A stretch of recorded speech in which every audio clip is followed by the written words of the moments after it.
In an increasingly crowded United Kingdom, it's rush hour for the country's cemeteries. Graveyards are rapidly running out of space and are predicted to be full within the next few decades. So the authorities have come up with a controversial idea to simply reuse them. Laura Smith reports next then on how even that may not solve the problem. As the saying goes, nothing is certain but death and taxes. And while the UK government's very good at collecting tax, it's not so good at providing for its citizens' inevitable demise. Because on this small island, we're fast running out of space to bury the dead.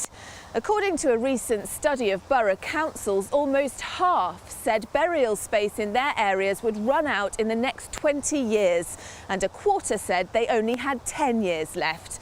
And it's not a problem confined to London cemeteries like this one. Several rural councils already say they're full, meaning people will have to go elsewhere for their final resting place. And all that despite the fact that already 74% of people are cremated. Cemeteries are not sustainable. When they're full, a local authority has some difficult decisions to make. Does it build another cemetery, a higher capital cost? And then, of course, it's got another cemetery to maintain, increased maintenance costs. So there's a pressure to increase fees. An obvious solution would be to open more cemeteries, but the limited amount of space means that's just a holding tactic. You could force people to be cremated, also not workable, which only leaves a very emotive option, reusing graves by digging up any remains and then digging deeper to make space for more burials.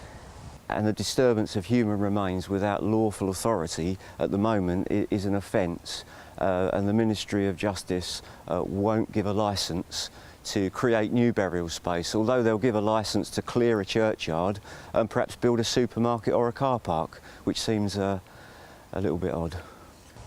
At the moment, reusing graves is only allowed in London cemeteries.